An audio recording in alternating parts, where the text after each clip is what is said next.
कितनी अनकही बातें अपने साथ ले जाएंगे। लोग झूठ बोलते हैं महादेव कि खाली हाथ आए थे और खाली हाथ लौट जाएंगे, खाली हाथ लौट जाएंगे। हर हर महादेव दोस्तों, मैं हूँ आप सबकी डाकसोल। तो चलिए मेरी पहली बीवी के कहानी के सफ़र में आगे बढ़ते हैं। फ़ोन था कि बजे ही जा रहा था, मगर कोई भी फ़ोन उठाने की जहमत नहीं उठा रहा था, क्योंकि सब तो टीवी के आगे जमे हुए थे। इधर माया का रो रो कर बुरा हाल था, क्योंकि कोई फ़ोन जो नहीं उठा रहा था। थोड़ी देर बाद पठानकोट में माया के घर फ़ोन लग गया, तो माया ने एकदम से पूछा, मम्मी, मैं मानो बोल रही हूँ। मानो, जो कि माया के घर का नाम है। आप सुन रही हैं ना? वहाँ सब ठीक है ना? पापा, बोबो और बाकी सब कैसे हैं? माया ने बिना सांस लिए ना जाने कितने सवाल एक साथ दाग दिए। हाँ, असी सारे ठीक है मानो। मम्मा, तुसी फोन क्यों नहीं सी उठा रहे? पता मैं कितना डर गई सी ते पठानकोट ते आतंकवादी हमला हो गया। तुसी प्लीज़ कर तो बाहर ना जाना। मम्मी, पापा कित्थे है? कि वो मेरे तो हल्ले भी नाराज़ है ते तुसी सारे हल्ले भी नाराज़ हो कि? नाराज़? असी नाराज़ होने वाले हुंदे ही कौन है तेरे तो मानो। माया की मम्मी ने जैसे अपनी नाराज़गी साफ साफ जाहिर कर दी थी। मम्मी प्लीज़ मैनू माफ़ कर दो। तुसी तां मैनू एक बार भी याद नहीं किया मैं किवें हाँ ते किवें नहीं। ठीक ही होवेंगी, अपनी मर्जी जो कीती है। मम्मी ठीक तां है, मगर खुश बिल्कुल नहीं। और माया ने कोल पर ही सिसक सिसक कर रोना शुरू कर दिया। हाय हाय मानो, की गल होगी? तू ते कहंदी सी वरदान तैनू बहुत प्यार करदा है, ते हुण की हो गया? परवाह तां सारे इत्थे बहुत करदे ने मम्मी, पर तुहाडे बिना कुछ चंगा जिहा नहीं लगदा। जे तुसी इवें ही मेरे तो नाराज़ रहोगे ते मैं खुश किवें रवांगी? मानो, दिल तां मेरा भी बहुत करदा पुत्तर तेरे नाल गल करन नूं, पर अपने प्यो नूं ते तू जानदी है ना। जे उन्नू पता लग गया कि मैं तेरे नाल गल कर रही हां तां सच्ची घर बहुत कलेश पै जाना है। चंगा, मैं फ़ोन रखदी हां। तेरा प्यो घर ही है, मैं बाद विच गल करदी तेरे नाल। ते हाँ, असी सारे ठीक हैं, तू बस अपना ख्याल रख। घर पर बात करके अब माया का मन थोड़ा सा शांत हो गया था, मगर सुकून अभी भी कहीं गायब सा था। उसे समझ नहीं आ रहा था वो किससे बात करे, किससे पूछे। अब उसे वरदान की भी फिक्र हो रही थी। माया ने वरदान को फ़ोन किया, लेकिन फ़ोन स्विच ऑफ आ रहा था। अचानक ही माया रूम से बाहर निकली और भागकर नीचे हॉल में आ गई। मम्मा, मम्मा, माया ने वसुंधरा को आवाज़ें देना शुरू कर दिया। वसुंधरा अभी एक चैरिटी फंक्शन से लौटी ही थी कि माया की आवाज़ सुनकर रुक गई। क्या हुआ माया, तुम ऐसे क्यों बुला रही हो? सब ठीक है ना? हाँ मम्मा, मुझे कुछ पूछना था आपसे। मेरा मतलब है कुछ जानना था। हाँ बोलो माया, क्या पूछना है तुम्हें? यहाँ नहीं मम्मा, रूम में बैठकर बात करें। हाँ ठीक है, चलो।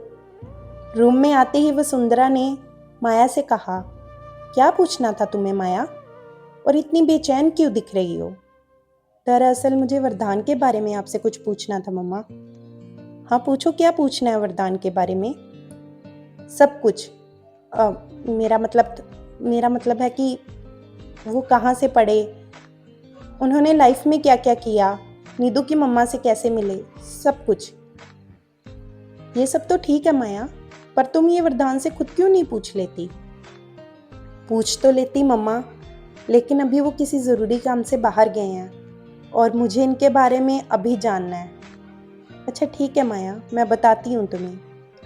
मेरा बच्चा शुरू से ही बहुत होशियार था। उसका आईक्यू लेवल ही 210 के करीब है, यानी कि हमारा वरदान महादेव का तोहफा है। मेरा बेटा स्पेशल चाइल्ड है माया। उसमें जज्बा था कुछ अलग करने का, इसीलिए बचपन से ही उसने खुद को नेशनल डिफेंस में जाने के लिए तैयार किया। वो नहीं चाहता था कि कोई उसे उसके सरनेम की वजह से पहचाने, बल्कि वो खुद की अलग पहचान बनाना चाहता था, और उसने ऐसा किया भी। इसीलिए वो अपने नाम के पीछे सूर्यवंशी की जगह राणा लगाता है, और राणा भी सूर्यवंशी को ही कहा जाता है। महज 16.5 साल की उम्र में ही उसने एनडीए क्लियर कर लिया था। निहारिका, नीधू की माँ, उसकी बचपन की दोस्त थी। दोनों एक दूसरे को बहुत पसंद करते थे और बहुत जल्दी उन्होंने एक होने का फैसला भी ले लिया था। हम दोनों परिवार एक दूसरे को अच्छे से जानते थे, तो हमें भी कोई एतराज़ था नहीं। दोनों की हमने एंगेजमेंट भी कर दी।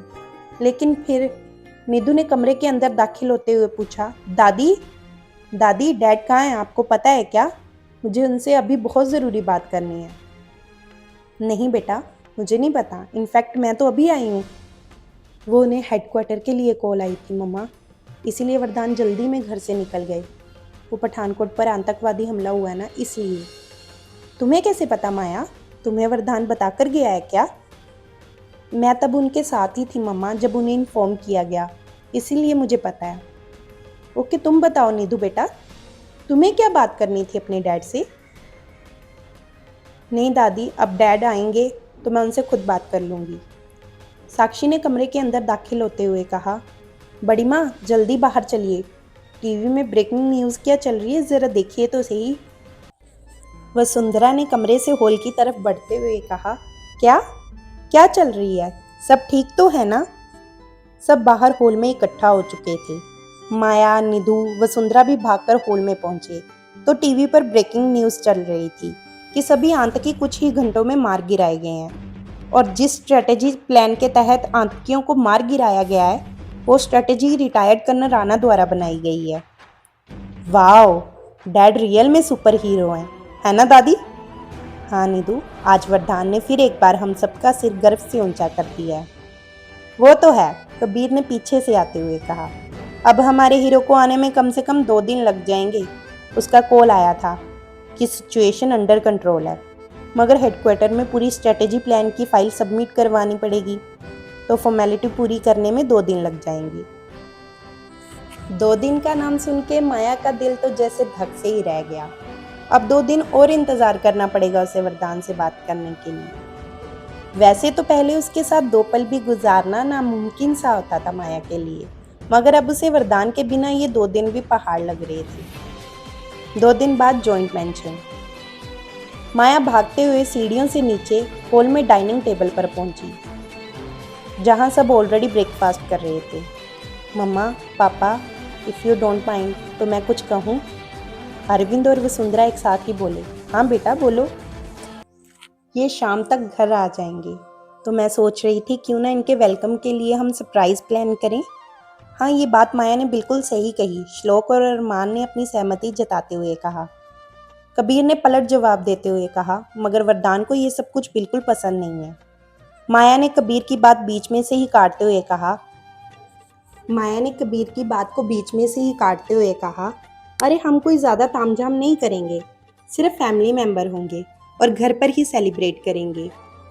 अरविंद और वसुंधरा ने भी अपनी सहमति जताते हुए कहा, ठीक है, तुम लोगों को जैसा सही लगे वैसा करो। शाम का वक्त। वरदान जैसे ही जॉइंट विला में पहुंचा, उसने देखा कि घर की सभी लाइट्स ऑफ हैं। जब घर के अंदर दाखिल हुआ तो घर में एकदम सन्नाटा पसरा था। वरदान ने आवाज़ दी, कबीर, श्लोक, अरमान, मोम, डैड, निधु, कहाँ हो सब? रॉबिन, कहाँ हो? ये लाइट्स क्यों ऑफ है? तभी वरदान के ऊपर स्पॉटलाइट आकर रुक गई। सामने वाली वॉल पर लिखा था, welcome back at your home colonel Rana. फिर सभी ने तालियों के साथ वरदान का स्वागत किया। सब बहुत अच्छे से रेडी हुए थे। वसुंधरा ने वरदान की आरती उतारी और इसे डिनर टेबल पर ले आई। टेबल के ऊपर एक केक रखा था जिस पर लिखा था, we are proud of you colonel Rana, जिसे देखते ही वरदान के चेहरे पर एक हल्की सी मुस्कान आ गई। इस सब की क्या ज़रूरत थी मोम, आपने यूं ही। मैंने नहीं, ये सब तुम्हारी वाइफ ने किया है, माया ने। ये आइडिया उसी का था और केक भी खुद उसने अपने हाथों से बनाया है। वसुंधरा की बात सुनकर तो वरदान हैरान ही रह गया और माया की तरफ हैरानी से देखने लग गया। माया आज बहुत प्यारी लग रही थी, मगर वरदान को ये बात हजम ही नहीं हो रही थी कि ये सब कुछ इस जंगली बिल्ली ने किया है। वरदान बस माया को ही देखे जा रहा था, जिसका अंदाज आज कुछ बदला सा था।